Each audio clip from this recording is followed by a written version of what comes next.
The Sake glass shattered against the vintage wallpaper 3 inches from Maya Brooks's head. Crystal shrapnel rained down like falling stars, each shard catching the ambient light of Hanami Restaurant's carefully curated atmosphere.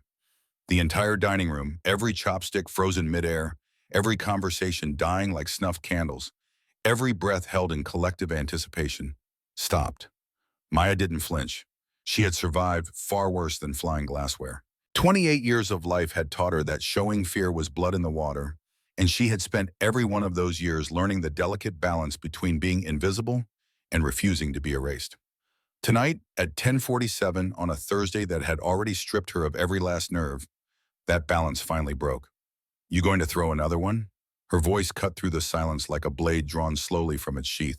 "Or are you going to act like you've got some class and order your damn dinner?" Marcus Kang, 6 feet 2 inches of tailored menace wrapped in a $15,000 custom suit, looked up from his phone with the kind of gaze that made hardened criminals confess to crimes they didn't commit. At 34, everything about him screamed power. The sharp cheekbones that could cut glass, obsidian eyes that missed nothing, cataloged everything, forgot no slight. The presence that made people instinctively step back, made rooms feel smaller, made the air itself seem to thicken with unspoken threat. Behind him, two large men in dark suits positioned themselves with the practiced efficiency of those who had done violence and would do it again without hesitation. Their hands moved fractionally closer to their jackets. Ready, waiting, hoping. Everyone at Hanami knew what happened to people who disrespected Marcus Kang. Everyone in downtown Los Angeles' restaurant scene had heard the stories, the whispers, the warnings. Some of those stories ended with broken bones. Some ended with disappearances. None ended well.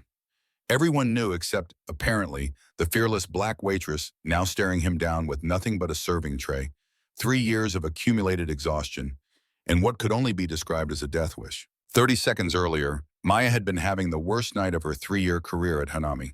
Table 7, a family of 4 with 2 screaming children who had somehow managed to make a tornado of a $240 meal, had left exactly $3 on the table.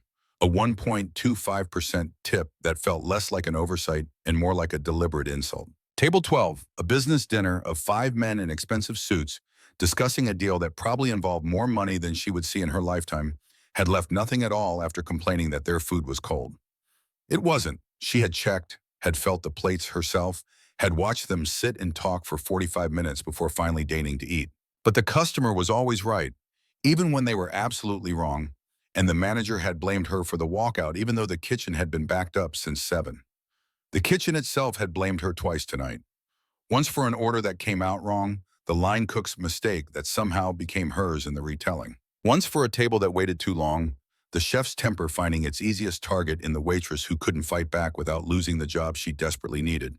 Her feet were screaming in shoes held together with duct tape and prayers and hope that was running increasingly thin. She had applied the tape that morning for the 3rd time this month, pressing it carefully along the sole that kept trying to separate from the bottom, trying to make it through one more shift, one more day, one more impossible climb up a mountain that never seemed to get any smaller. She had slept exactly 4 hours the night before because her second job, the hospital laundry that paid $12.50 an hour to lift industrial washers and inhale bleach fumes and be invisible among the machinery, started at 5 in the morning.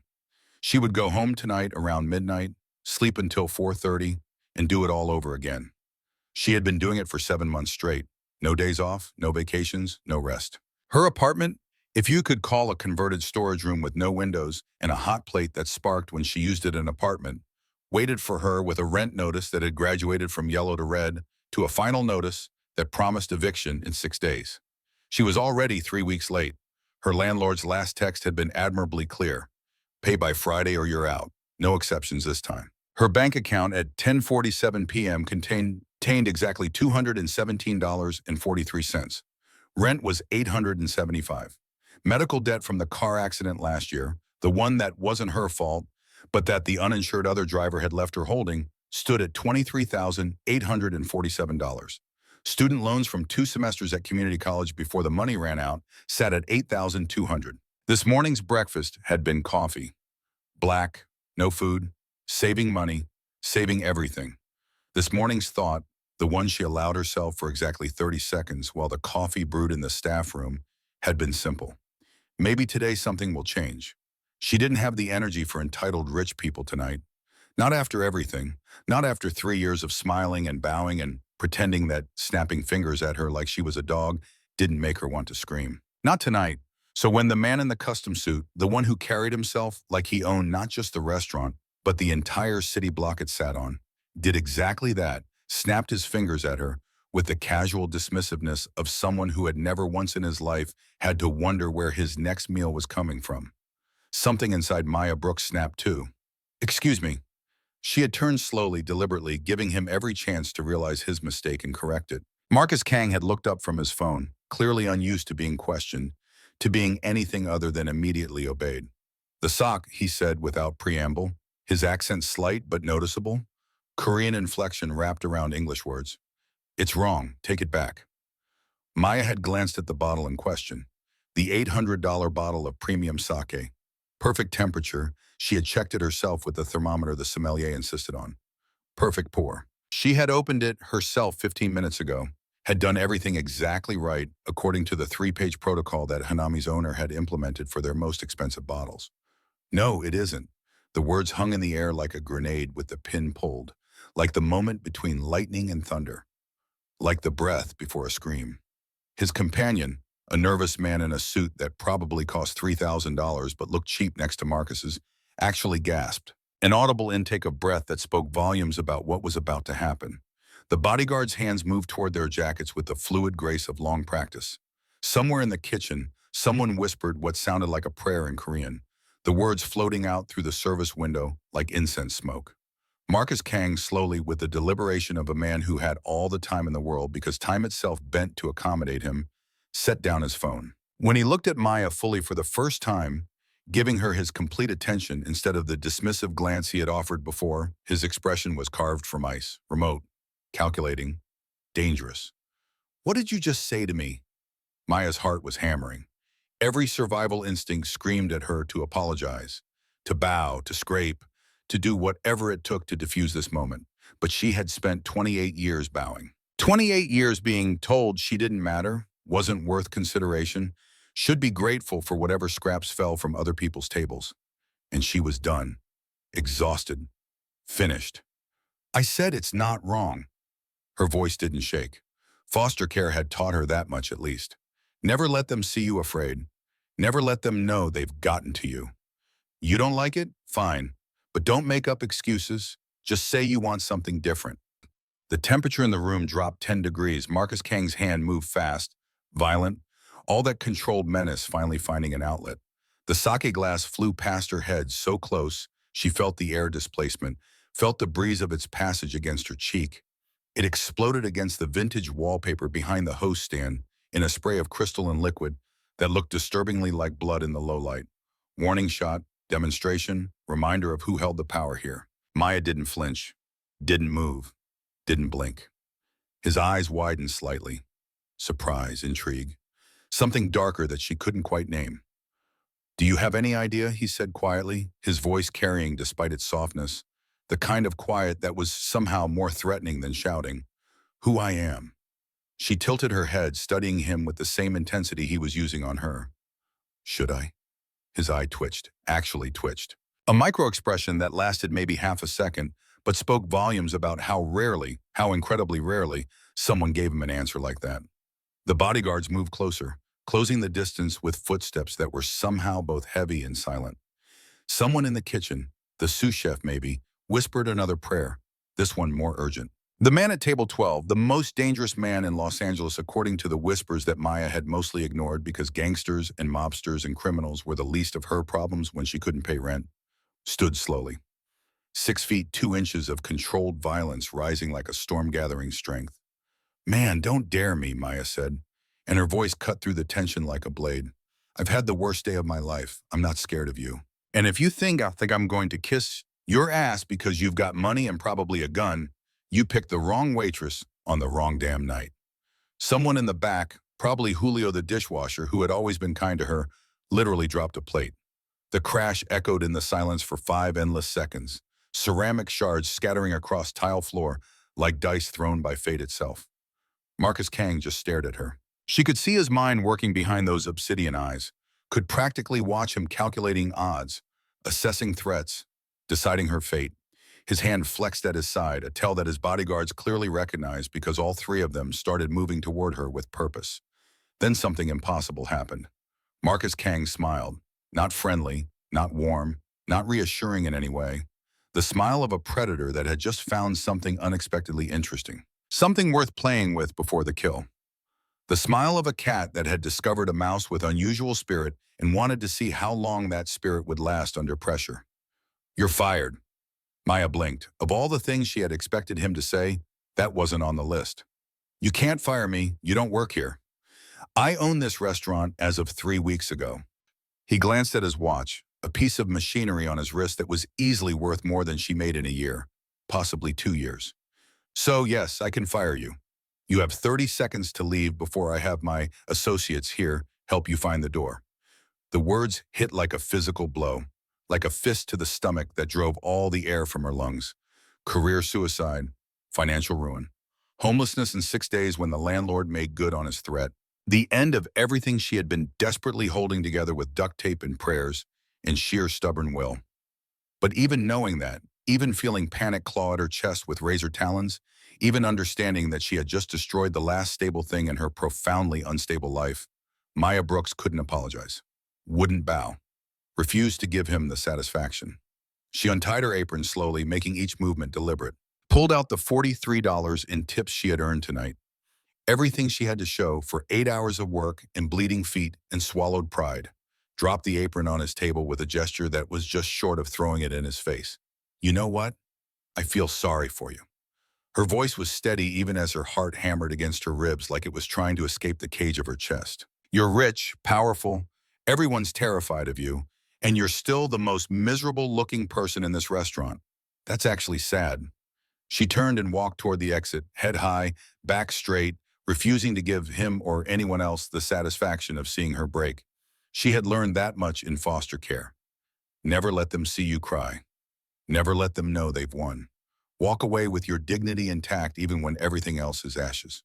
She almost made it to the door. Almost escaped with something resembling grace. "Wait." His voice stopped her cold, froze her in place like she had walked into an invisible wall.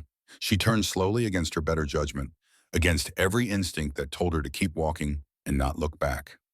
Marcus Kang was studying her like she was a puzzle he couldn't solve, like she was a Rubik's Cube that refused to align its colors properly. His bodyguards had frozen mid-step, uncertain. The entire restaurant was holding its breath, the collective suspension of oxygen creating a vacuum that pressed against eardrums and made hearts beat harder. "What's your name?" "Does it matter? I don't work here anymore." Your name. Not a question this time. A command. An expectation of obedience that probably worked on everyone else in his life. Something in his tone, some quality she couldn't quite identify, made her answer despite herself. "Maya Brooks." He nodded slowly, deliberately, committing it to memory in a way that should have terrified her. The kind of attention that suggested her name was being filed away for future reference, for future action, for future consequences she couldn't begin to imagine. "You'll be hearing from me, Maya Brooks." That wasn't a promise. That was a threat wrapped in silk, delivered with the certainty of a man who always followed through. Maya left without responding, pushing through the heavy wooden door into the Los Angeles night that was warm and thick and smelled of smog and desperation. She made it half a block before her hands started shaking. Made it a full block before she had to stop and lean against a wall and let herself process what had just happened. She had just destroyed her life. That was the only way to look at it.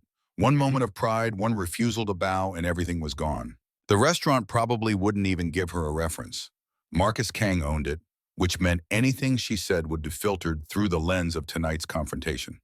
And if he owned Hanami, if he had that kind of money to throw around on acquiring restaurants, he probably owned stakes in half the places downtown. Word would spread. It always did in the restaurant industry. She would be blacklisted, untouchable, toxic. Her phone buzzed, a text from her landlord, just a single line. "Friday, no excuses." Maya looked up at the Los Angeles sky, at the handful of stars that managed to penetrate the light pollution, and laughed. It came out bitter and sharp, and a little bit unhinged. Of course, this was how it ended. Not with a bang, but with a whimper, with a thrown glass and a moment of pride she couldn't afford. She started walking toward the bus stop, Tomorrow she would figure out what came next. Tonight she just needed to survive until morning. Behind her, back in Hanami Bar, Marcus Kang watched through the window as she disappeared into the night. His hand was still tingling from where he had gripped the sake glass before throwing it. His heart was beating faster than it had in years. And for the first time since his father's death 15 years ago, he felt something other than the cold emptiness that had become his constant companion. Interest, curiosity. The electric shock of meeting someone who refused to play by the rules everyone else followed without question. Boss, Ethan Kim materialized at his elbow like a ghost, his voice carefully neutral. That was interesting. Get me everything on her. Marcus picked up his phone, the evening's original purpose completely forgotten. Background, financials, associates, history, everything. Boss, she's just a waitress who looked me in the eye when trained killers won't. Marcus's voice was quiet but carried an edge that made Ethan immediately stop talking. Who saw me as just a man throwing a tantrum, not a threat? When's the last time someone did that? Ethan was silent. They both knew the answer. Never. In the 15 years since Marcus had taken over his father's organization and built it into something far larger and more dangerous, no one had looked at him the way Maya Brooks just had. Like he was human. Like he was capable of being wrong. Like his power and money and reputation meant nothing compared to simple human dignity. Also, Marcus continued, a plan already forming in the tactical part of his brain that never stopped calculating angles and possibilities. Someone in our organization is stealing, moving product without authorization. We still haven't identified them. We need fresh eyes, someone they won't see coming. You're not seriously thinking, get me her information, all of it. I want to know who Maya Brooks is. Marcus paused, then added almost as an afterthought, and find out why she needs money badly enough to work 2 doffs on 4 hours of sleep. As Ethan left to make calls, to set the machinery of investigation in motion, Marcus stared at the $43 in tips Maya had left on his table. He picked up the bills, folded them carefully with hands that had killed men and built empires and never once trembled, and placed them in his jacket pocket. 3 days. He would give her 3 days to realize how desperate her situation had become. 3 days to understand that pride was expensive and she couldn't afford it. 3 days to call him because she would call, because people always did when they had nowhere else to turn. He didn't know yet that hiring Maya Brooks would be the decision that unraveled everything he had spent 15 years building. He didn't know that it would also be the decision that saved him. All he knew was that for the first time and longer than he could remember, he was curious about what would happen next. The next 3 days passed like slow torture for Maya Brooks. Each one worse than the last. Each one stripping away another layer of hope until there was nothing left but bare survival instinct and the kind of desperation that made people do things they swore they never would. Day 1 started at 4:30 in the morning with the alarm that sounded like a scream. The hospital laundry shift passed in a blur of industrial washers and bleach fumes and the particular exhaustion that came from physical labor that paid just enough to keep you alive, but not enough to actually live. Her supervisor, a woman named Carol, who had the permanently pinched expression of someone who had given up on joy decades ago, asked if she was okay. Maya had almost fallen into an industrial dryer, exhaustion making her sway on her feet like a drunk. I'm fine, Maya lied, because what else could she say? That she had torpedoed her evening job and was now staring down the barrel of homelessness? That she hadn't slept more than 4 hours in 7 months? That she was so tired she could barely remember what it felt like to not be tired? By lunch, she had applied to 7 restaurants, sent out resumes with cover letters that tried to make 3 years as a waitress sound like executive management experience, emphasized her reliability, her attention to detail, her customer service skills, left out the part about getting fired for talking back to the owner. By evening, she had received 2 rejections, form emails that thanked her for her interest and regretted to inform her that they were moving forward with other candidates. The other 5 places hadn't bothered to respond at all, which was somehow worse than rejection. At least rejection was acknowledgement. Silence was erasure. Day 2 brought 10 more applications, 10 more carefully crafted cover letters, 10 more exercises in hope against experience. She checked her phone obsessively between washing loads, watching for responses that didn't come. 3 flat rejections arrived by noon. The rest was silence. That evening, she called La Brasserie, one of her favorite restaurants downtown, the kind of place where she had always imagined working if she could just get her foot in the door. The manager, Tom, had always been friendly to her when she came in during slow periods to drop off resumes. "Hey, Tom, it's Maya Brooks. I was wondering if you got my application." Maya. His voice was careful, the way people sounded when they were about to deliver bad news. "Look, you're great, really, but we heard about the Hanami thing." Her stomach dropped. The Hanami thing. Marcus Kang owns stakes in half the restaurants downtown. "Nobody's going to hire you. I'm sorry, I really am. But it's not worth the risk." He hung up before she could respond.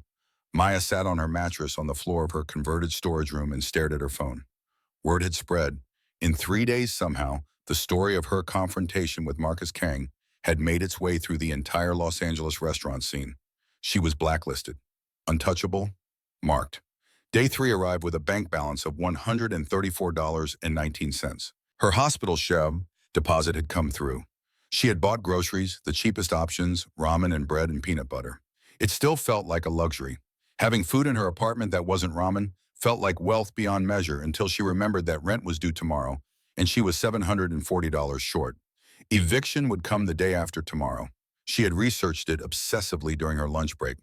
California law gave landlords certain rights. Her landlord would exercise all of them. She would come home one day soon to find her belongings in garbage bags on the street and the locks changed and nowhere to go. Her phone buzzed with another rejection, another form email, another door closing. She tried to sleep at 2 in the afternoon but couldn't. Her mind kept racing, kept calculating impossible math, kept trying to find solutions to problems that had no solutions. She could sell everything she owned, but she didn't own anything worth selling. Her car was 15 years old and barely ran. Her clothes came from Goodwill. Her furniture was 3 cardboard boxes and a mattress. At 3:47, sitting on that mattress and staring at her phone like it held the answer to a question she didn't want to ask, Maya Brooks finally broke. Pride versus survival. The equation was simple. She had tried pride. It had gotten her fired and blacklisted and staring down homelessness. Survival required sacrifice, required swallowing everything she believed about self-respect and dignity and asking for help from the last person on earth she wanted to ask. Every foster care lesson echoed in her head.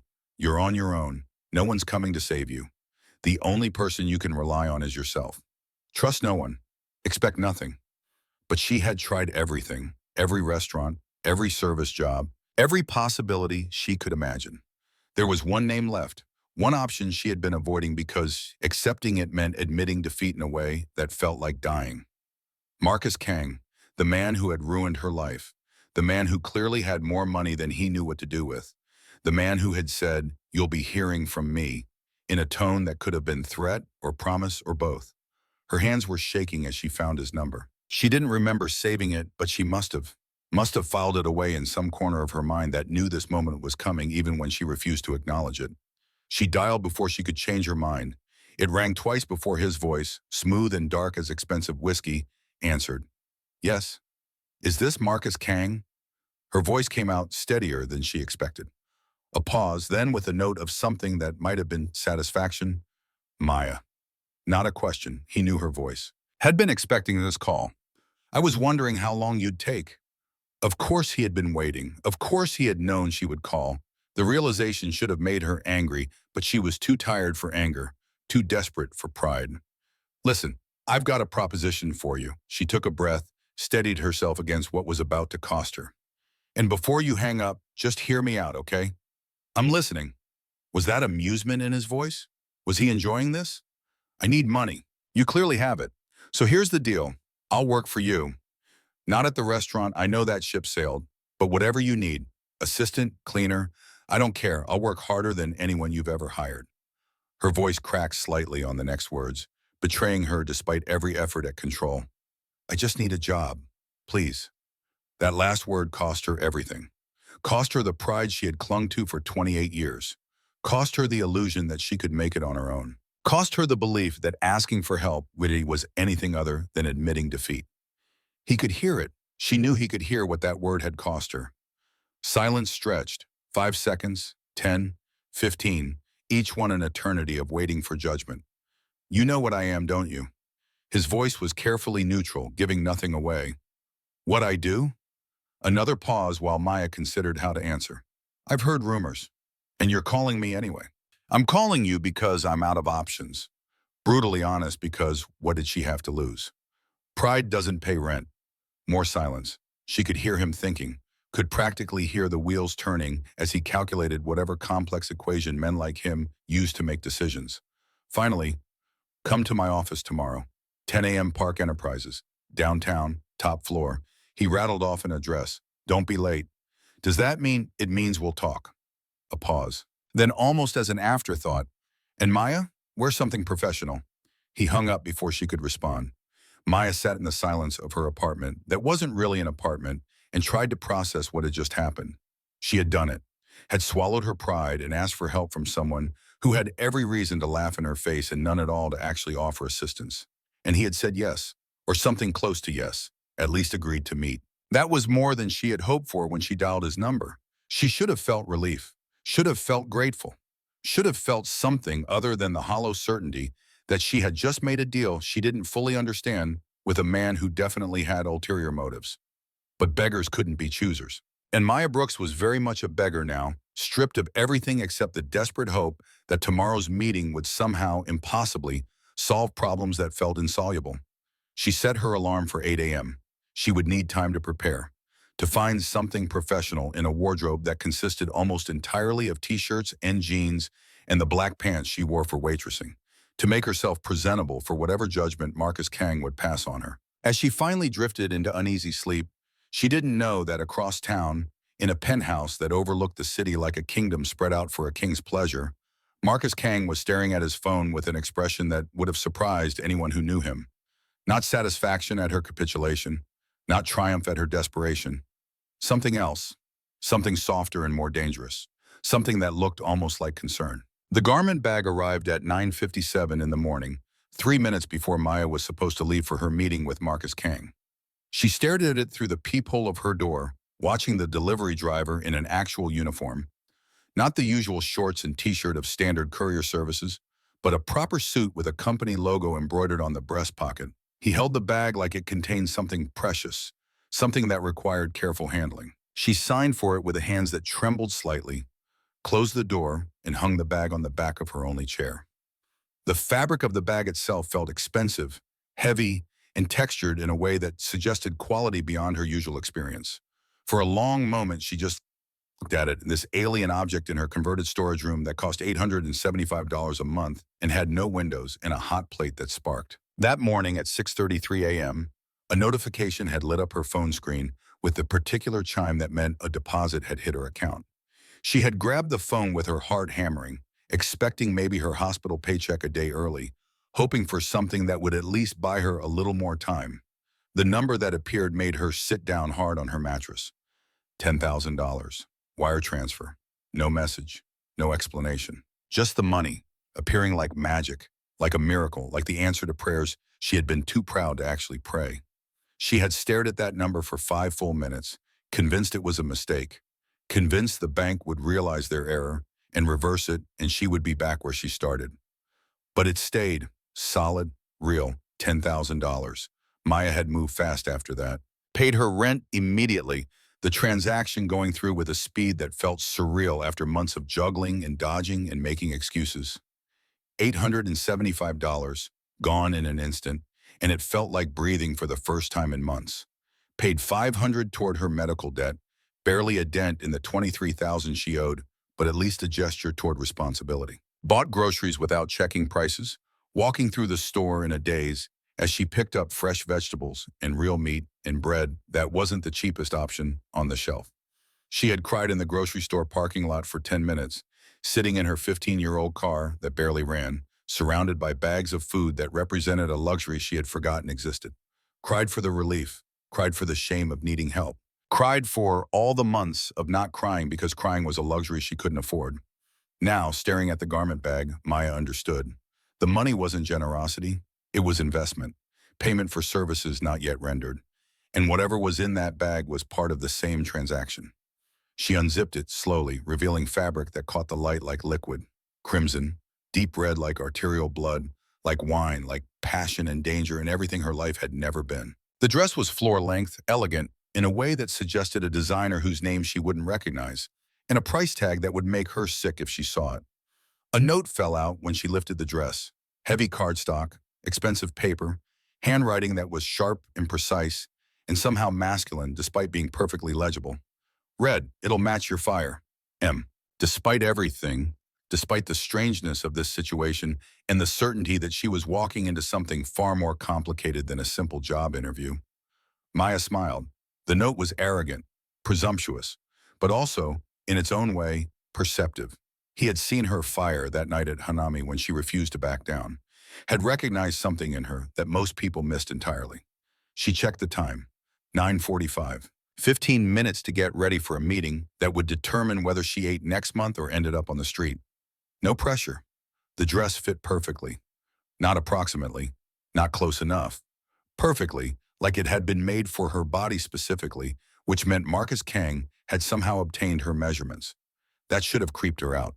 The invasion of privacy, the presumption, the control it implied. Instead, it made her pulse race with something that wasn't quite fear and wasn't quite excitement, but lived somewhere in the dangerous territory between.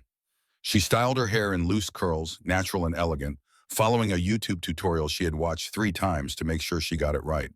Borrowed makeup from Jennifer, her coworker at the hospital laundry, who had been kind enough to not ask too many questions about why Maya suddenly needed to look professional. Enhanced her rich brown skin with colors that brought out the gold undertones, made her eyes look larger, made her lips look fuller. The shoes had been included in the garment bag. Heels, black, the right size. Of course they were. Marcus Kang was nothing if not thorough. The woman who looked back at her from the mirror mounted on the back of the bathroom door was a stranger. Stunning, powerful, dangerous. Not the invisible foster kid who had learned to take up as little space as possible. Not the struggling waitress in duct-taped shoes. Someone who belonged in boardrooms and galas, in worlds where $10,000 appeared in bank accounts like it was nothing. Maya forced herself to breathe, to remember who she actually was beneath the dress and makeup, to hold on to the core of herself that had survived 28 years of systems and circumstances designed to break people like her. The bus ride to downtown took 40 minutes. She could have taken an Uber, could have afforded it now with the money in her account, but old habits died hard, and wasting money on convenience when public transportation existed felt wrong on a level deeper than logic. She drew stairs on the bus, a woman in a dress that probably cost more than most of the riders made in a month, sitting calmly with her purse in her lap, watching the city slide past through windows that needed cleaning. Park Enterprises occupied a building that screamed money in the particular way that only truly expensive architecture could achieve. Glass and steel, soaring up into the Los Angeles sky like a monument to capitalism and ambition. The lobby was all marble floors and minimalist aesthetic, the kind of studied simplicity that cost more than ornate decoration ever could. The receptionist, a young Asian woman with perfect makeup and a smile that didn't quite reach her eyes, looked Maya up and down with an expression that managed to be both welcoming and dismissive. "Can I help you?" "Maya Brooks, I have an appointment at 10, top floor." The smile shifted, became slightly more genuine. "Of course, he's expecting you." She gestured toward the elevators with one perfectly manicured hand. 42nd floor. The elevator will take you directly." The elevator was glass on 3 sides, offering a view of the city as it ascended. Maya watched Los Angeles spread out below her, watched the people on the streets become smaller and smaller until they were barely visible, until the whole sprawling mess of the city looked like a model, something that could be controlled and shaped and dominated by someone with enough height and perspective and power. The doors opened on the 42nd floor with a soft chime that sounded like a bell tolling. Marble floors, cleaner and more expensive than the lobby. Art on the walls that looked abstract and meaningful in the way that expensive art always did. Shapes and colors that suggested depth of thought Maya didn't have the training to understand. Floor-to-ceiling windows that turned the entire space into a viewing platform. The city spread out like Marcus Kang's personal kingdom. He stood with his back to the elevator, hands in the pockets of perfectly tailored charcoal gray pants that matched a suit jacket draped over a nearby chair. White shirt, sleeves rolled up to reveal forearms that were more muscular than she had expected. He looked like he belonged here, in this space of power and money and control, like the building itself had been designed around him. "You came." He didn't turn, his voice carrying easily across the open space. "You doubted I would? Most people run from me."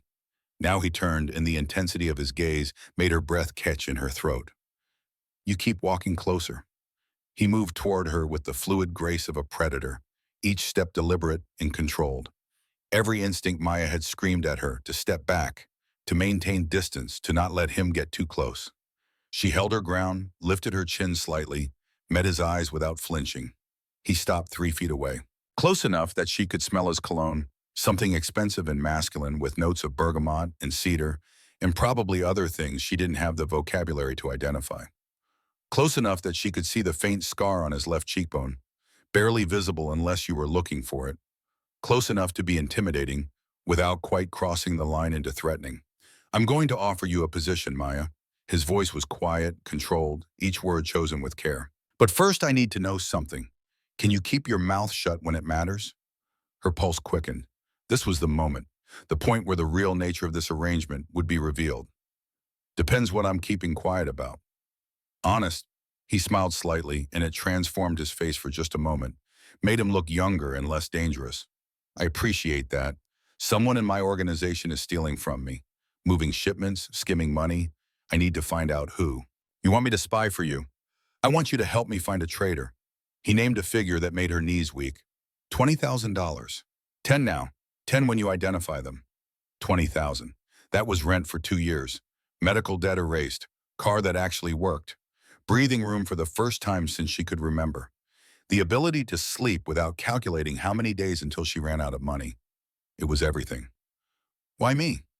The question came out steadier than she felt. "Because nobody knows you. Because you're observant. You caught details about that sake at Hanami that nobody else would have noticed. The temperature was slightly off, by the way. You were right, and I was being an ass about it." He paused, something flickering across his face that might have been respect. "And because my instincts say you're loyal, you'd rather starve than apologize when you think you're right. You don't even know me. I know enough." He started ticking points off on his fingers. "I know you work 2 jobs to survive on 4 hours of sleep. I know you'd rather walk away than bow to someone you think is wrong.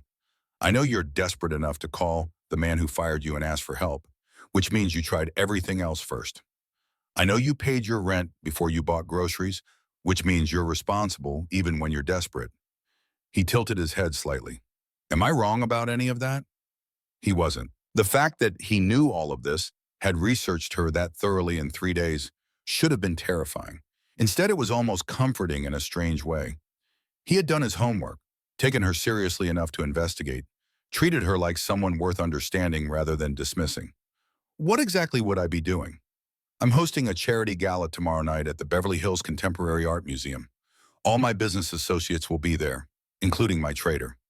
He moved slightly closer, close enough that she had to tilt her head back to maintain eye contact. "You'll attend as my date. Observe everyone. Tell me who doesn't fit, who's nervous, who's too confident, who watches me when they think I'm not looking, who avoids looking at me entirely." "Your date." Her voice came out slightly strangled. "It's a cover, nothing more."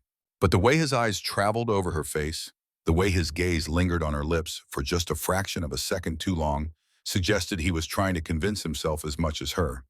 "You're an outsider, fresh eyes, someone who doesn't have history with these people and can see patterns that I'm too close to notice. And if something goes wrong, if these people figure out what I'm doing." Marcus stepped closer, close enough that she could feel the heat radiating from his body. Close enough that she had to consciously remember to keep breathing normally. Close enough that the air between them felt charged with something electric and dangerous. "Then I protect you." His voice dropped lower, became something rough and dark that sent shivers down her spine. "You'll be under my protection. No one touches what's mine." What's mine?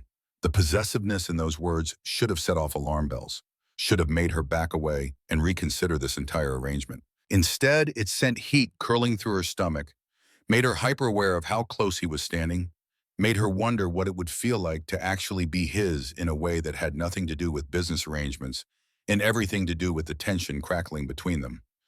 "One condition," she managed to say, forcing her voice to stay steady. "Name it. You tell me the truth about everything, what I'm walking into, what the risks really are. No surprises." Something shifted in his expression. Respect, maybe? Or appreciation for someone who understood that trust had to be earned and agreements needed clarity. "Agreed." He extended his hand. "Partners." Maya took his hand, felt the warmth of his palm against hers, felt the strength in his grip.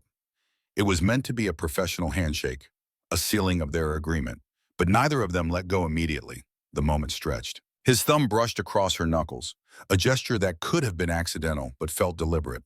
His eyes locked onto hers with an intensity that made the rest of the world fade into insignificance. She could feel her pulse hammering in her throat, wondered if he could see it, wondered what he would do if he knew how much his proximity affected her. "Tomorrow night," he said softly, still holding her hand. "I'll send a car at 7. "And Maya?" "Yeah. Wear something that makes them underestimate you. Pretty, harmless, forgettable." She pulled her hand back slowly, trying to ignore the tingling where his skin had touched hers. "I've been underestimated my whole life. That part will be easy." What she didn't say, what she carefully kept off her face and out of her voice, was that pretending this was just business would be the hard part. That the way he looked at her, the way her body responded to his proximity, the electric charge in the air between them, all of it suggested complications that had nothing to do with finding traitors, and everything to do with the dangerous chemistry of two people who probably shouldn't be in the same room together. As Maya left, as the elevator carried her back down to ground level in reality, she tried to process what had just happened. She had agreed to infiltrate a criminal organization for a man she barely knew, had accepted money from someone whose business interests were probably illegal, had walked willingly into a situation that could get her hurt or killed or worse. But she had also, for the first time in longer than she could remember, felt seen. Marcus Kang had looked at her and seen not a waitress or a foster kid or someone to be dismissed, but a person with value, someone worth investing in, someone capable and observant and useful. It was intoxicating in a way that had nothing to do with attraction and everything to do with basic human need for recognition. She didn't know yet that Marcus Kang, watching from his window as she emerged from the building and walked toward the bus stop, was feeling something remarkably similar, that he couldn't remember the last time someone had challenged him the way she did. That her refusal to be intimidated was the most interesting thing that had happened to him in 15 years of building and maintaining power through fear and control. She didn't know that Ethan Kim, stepping out of the side office where he had been listening to the entire conversation, was shaking his head with an expression that combined concern and resignation. "This is a mistake, boss." Marcus didn't turn from the window, didn't stop watching Maya's figure grow smaller as she walked away. "Probably some. She's a civilian. She could get hurt. Or worse, you could get attached." "I'm not capable of attachment, Ethan." The words were automatic, a shield he had carried for so long, it felt like part of him. "This is just business. She needs money. I need fresh eyes on my organization. It's a transaction." "Then why are you smiling?" Marcus touched his face, surprised to find that Ethan was right. He was smiling. Actually smiling, not the cold, calculated expression he used as a weapon, but something genuine, something he barely recognized anymore. "Because for the first time in 15 years, someone surprised me. Someone looked at me and saw a man instead of a monster." He finally turned from the window. "And I want to understand why that matters." What he didn't say, what he barely admitted to himself, was that he had been thinking about Maya Brooks for 3 days straight, that he had watched security footage of their confrontation at Hanami 17 times, studying the way she moved, the way her eyes flashed when she was angry, the way she refused to back down even when common sense dictated retreat, that he had personally selected that red dress after spending 3 hours in a boutique, imagining how she would look in it, wanting to see her transformed into someone who matched the fire he had seen in her. That somewhere in the space between firing her and hiring her, between threat and promise, between business and something far more dangerous, Marcus Kang had started to care. And caring was the one thing his father had warned him about before dying on that apartment floor 15 years ago. "Don't love anyone," his father had gasped, blood bubbling from his lips. "It makes you weak. It makes you stupid. It gets you killed." Marcus had built his entire life around that principle, had turned himself into something cold and controlled and untouchable, had surrounded himself with fear because fear was reliable in ways that affection never could be. But Maya Brooks, with her duct-taped shoes and her refusal to bow and her eyes that saw him as human, was threatening to undo 15 years of careful construction. And the terrifying part, the part that made Ethan's concern entirely justified, was that Marcus wasn't sure he wanted to stop it. "Tomorrow," he said, more to himself than to Ethan, "tomorrow everything changes." He had no idea how right he was. That tomorrow night would set in motion events that would force him to choose between the empire he had built and the woman who had walked into his life with nothing but courage and desperation. That the traitor he was hunting was closer than he imagined and far more dangerous than he had prepared for. That Maya Brooks would save his life and steal his heart and force him to finally confront the question he had been avoiding for 15 years. What kind of man did he want to be? The question hung in the air of his office long after Ethan left, long after the sun set over Los Angeles, long after Marcus finally went home to his penthouse that felt more like a fortress than a home. It followed him through a restless night where he dreamed of crimson dresses and brown eyes and the feeling of a hand in his that had lasted 3 seconds too long to be purely professional. Tomorrow. Tomorrow he would see her again. Tomorrow the game would begin. Tomorrow he would find out if Maya Brooks was as remarkable as he suspected, or if he was just a lonely man projecting meaning onto someone who happened to be brave and desperate in equal measure. Marcus Kang fell asleep at 2 in the morning with his phone on the pillow next to him, with Maya Brooks's name still on the screen, with the certainty that he had just made either the smartest decision of his life or the most catastrophically stupid. Only time would tell which. The black SUV arrived at Maya's building at exactly 7 o'clock, its polished exterior reflecting the fading light of a Los Angeles evening that was all amber and gold, and the particular quality of beauty that came just before darkness fell. The driver, a man in his 40s with the bearing of someone who had seen combat and come out the other side, waited with patient professionalism as Maya locked the door to her converted storage room and walked down the 3 flights of stairs that smelled perpetually of cooking oil and cigarette smoke and the accumulated disappointments of people who lived in buildings with broken elevators. She had spent the entire day in a state of nervous energy that made concentration impossible. Called in sick to the hospital laundry, the first time in 7 months she had missed a shift, because the thought of lifting industrial washers while her mind spun with anxiety about tonight felt impossible. Tried to eat breakfast and managed half a piece of toast before her stomach rebelled. Googled Marcus Kang for the 4th time and found the same carefully curated information. Korean-American businessman, real estate, restaurants, import-export. Nothing that explicitly said criminal empire, but nothing that ruled it out either. The dress he had sent hung on the back of her door like a promise or a threat or both. She had tried it on twice more, just to make sure it still fit, just to see if the transformation was real or some trick of lighting and desperation. It fit. The transformation was real. In that dress, with her hair styled and makeup applied with the careful precision of someone who had watched too many YouTube tutorials, Maya Brooks looked like someone who belonged in Marcus Kang's world. The question that had kept her awake most of the night was whether she wanted to belong there, whether stepping into that world, even temporarily, even as an observer, would change something fundamental about who she was. Whether you could dance with the devil and walk away without scorch marks. The driver opened the door without a word. Maya slid into the SUV's leather interior, expensive and cold against her bare shoulders. The dress had come with a wrap, thin silk that provided the illusion of modesty without actual warmth. Los Angeles in early evening was mild, but the air conditioning in the vehicle was arctic. They drove in silence through downtown, through streets Maya knew by heart from 3 years of bus rides and walking and navigating a city that felt simultaneously familiar and foreign.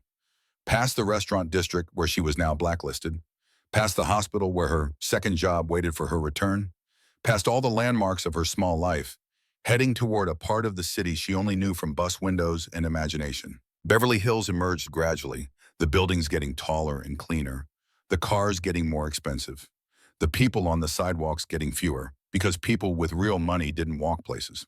The Contemporary Art Museum rose out of the gathering darkness like a temple to culture and wealth, all geometric lines and glass walls, and the kind of architecture that made statements about vision and progress and the importance of art in civilized society. Cars lined the circular driveway.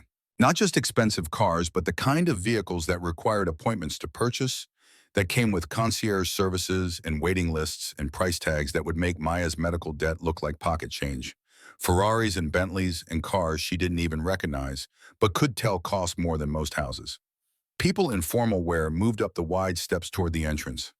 Women in gowns that flowed like water, jewelry that caught the light like captive stars. Men in tuxedos and custom suits, moving with the easy confidence of those who had never once questioned whether they belonged in spaces like this. Maya's hands were shaking. She pressed them flat against her thighs, against the crimson fabric of the dress, and forced herself to breathe slowly. In through the nose, out through the mouth. The technique Mr. McCready had taught her 15 years ago, when panic attacks were a regular feature of her existence. You belong here tonight, she whispered to herself. You're here for a reason. You have a job to do. The SUV pulled up to the entrance. The driver came around to open her door. Maya stepped out onto red carpet that had been literally rolled out for the occasion, feeling every eye turn toward her, feeling the weight of assessment and judgment and curiosity from people who knew she didn't belong here and were trying to figure out what her angle was. Then Marcus Kang appeared at the top of the steps, and every other consideration vanished like smoke. He wore black, complete and perfect black, tuxedo tailored so precisely it looked painted on, white shirt that contrasted sharply with his dark hair and the olive tone of his skin. He moved down the steps toward her with fluid grace, with the absolute confidence of someone who owned not just this moment, but every moment of his life. His eyes, when they met hers, held something that made her breath catch. Not just appreciation, though that was there. Not just satisfaction that his investment in the dress had paid off. Something deeper and more dangerous that lived in the space between professional arrangement and personal interest. He offered his arm when he reached her. You look perfect. Harmless enough? She tried to keep her voice light, tried to ignore the way her pulse hammered at his proximity. Devastating. The word was quiet, meant only for her. But yes, they'll underestimate you. That's the point. His hand settled on the small of her back as they climbed the steps together, warm through the thin fabric of her dress. The touch sent electricity up her spine, made her hyper-aware of every point of contact between them. She forced herself to focus on the task ahead, on observation and assessment, rather than the way her body responded to his nearness. The museum's interior was a cathedral to modern wealth. Soaring ceilings, art that probably cost more than small countries. Champagne flowing in golden rivers as servers moved through crowds with trays held at perfect height. A string quartet played in one corner, classical music that provided sophisticated background noise for conversations about money and power and deals that would never appear in any official record. Marcus guided her through the crowd with the ease of someone who navigated social situations the way other people breathed. Automatic, unconscious, essential. His hand never left her back, maintaining connection even as he greeted people, nodded to acquaintances, accepted congratulations on the success of some business venture Maya didn't understand. Whispers followed them. She could hear fragments, could feel the speculation and the glances that followed their progress through the room. The powerful Korean crime boss, because that's what he was even if nobody said it explicitly, and the beautiful black woman none of them had seen before. Who was she? What was her angle? How long would she last before whatever game was being played consumed her? See the man in the gray suit? Marcus's breath was warm against her ear, his voice pitched low beneath the music and conversation. That's Ethan Kim, my second in command. We've known each other since we were teenagers. I trust him with my life. Ethan Kim was 36, compact and muscular in a way that suggested military training or serious martial arts, or both. Sharp eyes that never stopped moving, cataloging threats and exits and opportunities with the automatic assessment of someone whose survival had once depended on that skill. He approached them with a smile that didn't quite reach those sharp eyes. Ethan, this is Maya. Marcus's hand pressed slightly more firmly against her back, a gesture that looked possessive but felt protective. The handshake was a test. Ethan held her gaze too long, squeezed just slightly harder than necessary, searched her face for signs of weakness or deception or whatever quality he was looking for. Maya met his eyes without flinching, squeezed back with enough pressure to make a point without making it a contest. Pleasure, Ethan said, and his tone suggested it was anything but. He turned to Marcus, switching to Korean for a rapid-fire exchange that Maya couldn't follow but could read in body language. Concern, warning, something that looked like brotherly affection mixed with professional frustration. Marcus responded in Korean, his tone brooking no argument, then switched back to English. Maya is here as my guest. Treat her accordingly.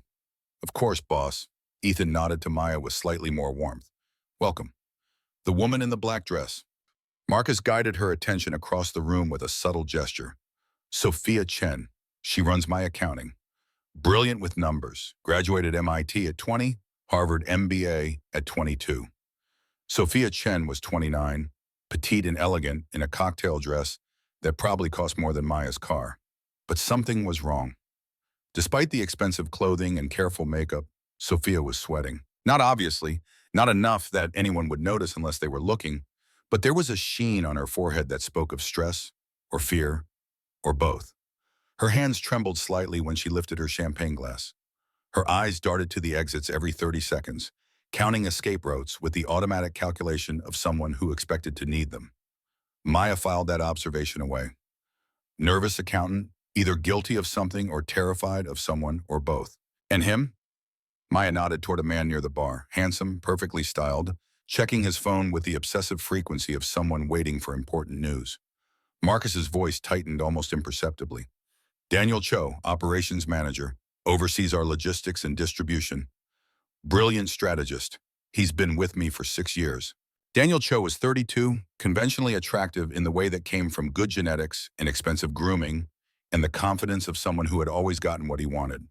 He checked his phone again as Maya watched, 17 times in the 20 minutes since they had arrived. Who texted that much at a formal event? Who was so important that they couldn't wait an evening? But it was his eyes that made Maya's instincts scream. Cold eyes despite the warm smile. Calculating eyes that assessed everyone and everything with the precision of someone playing a game 10 moves ahead. When those eyes landed on Marcus just for a moment, Maya saw something that looked almost like satisfaction, like anticipation, like a predator watching prey walk into a carefully constructed trap. She filed that away too. Ambitious operations manager with cold eyes and too many phone calls. Definitely someone to watch. For the next hour, Maya played the role of Marcus Kang's date while her mind cataloged everything.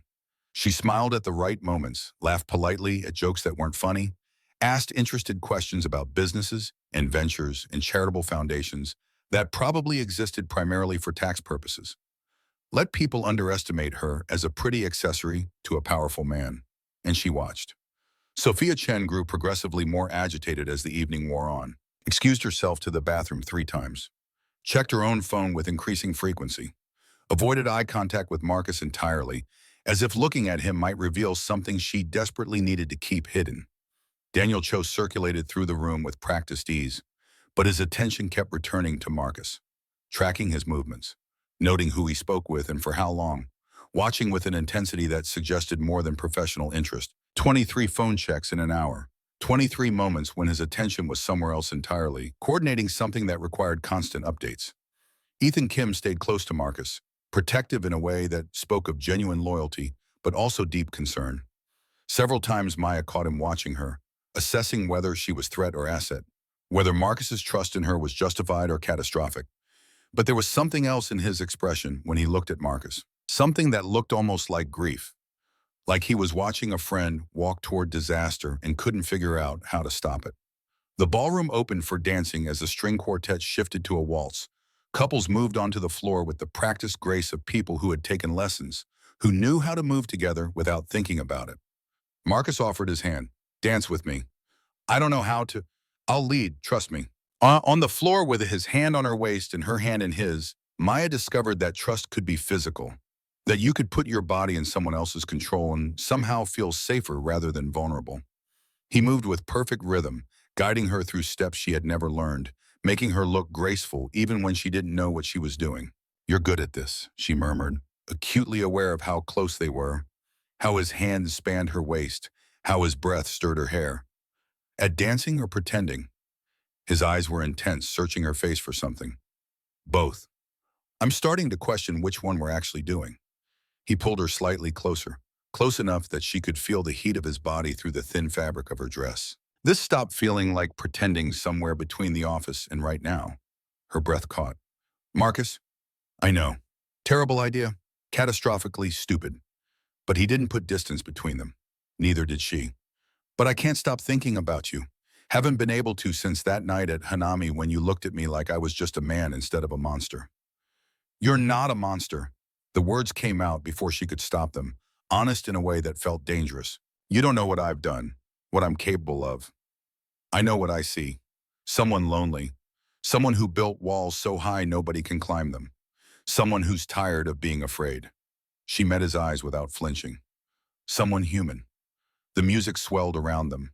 Other couples danced nearby, oblivious to the moment unfolding in the center of the floor. Maya felt suspended in time, caught between the woman she had been 3 days ago and whoever she was becoming in this strange new world of expensive dresses and dangerous men and possibilities she had never imagined. Then Ethan appeared at Marcus's shoulder, face pale and urgent, shattering the moment like glass. "Boss, we need to talk. Now." The way he said it, the barely controlled panic in his voice, made Maya's stomach drop. Something was very wrong. Marcus's entire demeanor changed. The man who had been holding her with something approaching tenderness became someone else entirely. Cold, controlled, dangerous. What happened? Not here. Ethan glanced around at the crowd, at the curious faces turning toward them. Somewhere private. They moved as a unit toward a service corridor, away from the gala. Maya followed without being asked because something in Ethan's face made it clear this involved her somehow. They found a small office, museum staff room by the look of it, and Ethan closed the door behind them. Two of our warehouses were just raided, FBI, full tactical teams. They knew exactly where to go, exactly what to look for. Ethan's voice was tight, controlled fury barely leashed. Someone tipped them off. Marcus's hands clenched into fists. When? 20 minutes ago, while we were all here, while everyone was distracted. Ethan's eyes flickered to Maya, hard and accusing. While someone knew exactly where we'd be and that we'd be too busy to respond quickly. The implication was crystal clear. Marcus had brought Maya into the organization 12 hours ago. 12 hours later, they were compromised. The math was simple. Damning. You think Marcus's voice was ice. I think it's one hell of a coincidence that a stranger appears and suddenly the FBI knows things they shouldn't know. Ethan looked apologetic but firm. Protocol, boss. She needs to be questioned. Absolutely not. It's okay, Maya interrupted, her heart hammering, but her voice steady. She had spent too many years being accused of things she didn't do to let false accusations shake her now. I have nothing to hide. Ask whatever you need to ask. They moved to another room, larger, more formal. Three of Marcus's people waited there, large men with faces that suggested violence was a familiar tool. This wasn't a conversation, this was an interrogation. Ethan pulled out a chair for her. Maya sat, keeping her back straight, her hands visible, her expression calm. She had survived worse than this. Foster care workers who thought she was lying about abuse. Police who assumed she was guilty because of her skin color. Systems designed to break people who looked like her. Where were you yesterday between 2 and 4 p.m.? Ethan's voice was professional, detached. My apartment, alone. No alibi. No alibi? She met his eyes steadily. But think about it, Ethan. I've been with Marcus all day. When would I have had time to contact the FBI? When would I have had access to information about warehouse locations? I didn't even know Marcus had warehouses until about 30 seconds ago. This could have been planned long before. You could have been planted. Then I'm the world's stupidest criminal. Her voice sharpened. I call the man who destroyed my career, beg for a job, show up to his gala with all his associates present, and tip off the FBI the same day. Does that sound like good planning to you? Ethan hesitated. She had scored a point. Unless, Maya leaned forward, someone wanted you to think exactly that. Someone who knew you'd suspect the outsider first. Someone who's been here long enough to know your protocols and predict your responses. Someone who benefits from Marcus being paranoid and isolated. Before Ethan could respond, the door slammed open, hard enough to crack against the wall. Marcus stood in the doorway, fury radiating from him like heat. He unleashed a string of Korean that made the three large men actually step back, actual fear crossing their faces. Then he switched to English. This is done. Boss, protocol. I said it's done. Marcus moved into the room like a gathering storm. She's clean. I'd stake my life on it. You might be staking all our lives on it. Ethan stood his ground, frustrated and concerned in equal measure. Think with your head, not your... He stopped himself. Not my what? Marcus's voice dropped to something deadly quiet. You're compromised. Ethan's jaw worked, clearly struggling with saying what needed to be said to someone he cared about. Anyone can see the way you look at her. It's making you reckless, making you see what you want to see instead of what's actually there. What's making me reckless is my second-in-command questioning my judgment. The temperature in the room dropped 20 degrees. Are we clear? After a long, tense moment, Ethan nodded. Clear, but boss, watch your back. Something about tonight feels orchestrated, planned, like someone's moving pieces we can't see. He left, taking the three large men with him. The room emptied until it was just Marcus and Maya and the echoing weight of what had almost happened. Maya released a breath she didn't know she'd been holding. Her hands were shaking now that the immediate threat had passed, delayed reaction setting in. You okay? Marcus's anger melted into concern as he crossed to her. I'm fine. She stood on legs that felt unsteady. But Ethan's right about one thing. This was orchestrated, designed to make me look guilty, to separate me from you, to isolate you from everyone. Marcus's eyes narrowed. Keep going. What if your traitor isn't working alone? What if the theft, the FBI raid bringing me in, what if it's all pieces of something bigger? Her mind was racing, connecting dots. Someone wants your position, and they need you paranoid and alone to take it. Understanding dawned across his face. A coup. Someone's been planning this for a while, moving pieces into position, and tonight was supposed to be the opening move. Frame me, make you doubt everyone, leave you vulnerable. She met his eyes. Who benefits most if you lose control of your organization? Before Marcus could answer, his phone rang. Ethan's name on the screen. He answered on speaker. What? Boss, you need to see something. I pulled surveillance from the warehouse district from 3 days ago. Ethan's voice was tight. The person who met with FBI agents. I got a clear image. Send it. The photo loaded. Marcus went completely still, his face draining of color. Maya looked over his shoulder at the screen. A man in a dark coat, handing documents to someone in an FBI jacket. The image was grainy, distance and darkness making details fuzzy. But the face was unmistakable. Daniel Cho, the operations manager with cold eyes and too many phone calls. Standing in an alley 3 days ago, trading information with federal agents. Daniel. Marcus's voice was hollow, broken in a way Maya hadn't heard before. He's been with me for 6 years. I trusted him with everything. There's more. Ethan's voice was grim, reluctant, delivering news that was going to hurt. I dug into his background after the raids. Deep background, the kind that requires calling in favors. His father's name. It's Daijung Cho. The name meant something. Maya could see it in the way Marcus's hands clenched, in the way his breathing changed, in the sudden rigidity of his spine. Who's Daejung Cho? She asked quietly. Marcus's eyes met hers, filled with something dark and terrible, and filled with old pain. The man who betrayed my father, who put the hit on him, who made me watch him bleed out on our apartment floor when I was 19 years old. His voice was barely a whisper. The man I killed 15 years ago. Shot him myself in a warehouse in Koreatown. The room spun. The pieces clicked into place with sickening clarity. Daniel is his son, Ethan confirmed through the phone. He's been planning this for years, getting close to you, gaining your trust, working his way into your organization. This isn't about money, boss. It's about revenge, Maya whispered. The FBI didn't actually raid those warehouses, Ethan continued. I checked federal records. There's no operation logged. Those were Daniel's people dressed as agents. He staged it to frame Maya, to make you doubt her, to isolate you from the one person who might actually help you. How many people does he have? Marcus's voice was pure ice now, the shock burning away into something colder and more dangerous. At least a dozen, maybe more.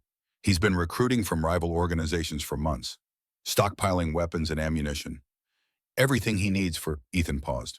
Boss, according to the intercepts, he's moving tonight.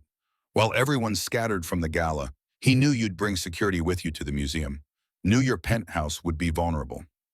Marcus was already moving, pulling out his phone, making calls. Get every loyal person to my penthouse, now, full defensive positions. Already done, boss, but Ethan's voice held a note of fear that Maya suspected he rarely showed. Watch yourself. If he's moving tonight, he knows where you are. The call ended. Silence filled the room for 3 heartbeats. Then Maya said the thing that needed to be said even though she knew he wouldn't listen. You need to run, regroup somewhere safe, live to fight another day. I don't run. Marcus was checking a gun that had appeared from somewhere in his jacket, movements automatic and practiced. And I'm not letting him destroy what I've built. This isn't about pride. He wants you dead. He's been planning this for years. She grabbed his arm, forcing him to look at her. You can't face a dozen trained fighters and win. I've faced worse. Not while protecting someone. The words came out before she could stop them. You'll be distracted, worried about me, and you'll get killed. So either I hide in some panic room while you die, or... She took a shaky breath. You let me help. Absolutely not. I'm not putting you in danger. I can shoot. My foster father taught me, and I'm not useless in a fight. She stepped closer, forcing him to see her. You said I was under your protection. Well, protection goes both ways. You don't get to die on me when I just found someone who actually sees me as human. The confession hung between them. raw and honest, and more vulnerable than she had meant to be. Marcus's control cracked. He pulled her against him, hard and desperate, and kissed her like they were already dying. Like this might be the last chance either of them had, like 3 days of carefully maintained professional distance had been a dam that finally broke under too much pressure. It wasn't gentle. It was fear and fury, and the kind of passion that came from dancing too close to death. His hands tangled in her hair, ruining the careful styling. Her fingers gripped his jacket, holding on like he was the only solid thing in a world that had suddenly become uncertain and dangerous. When they broke apart, both breathing hard, his forehead rested against hers.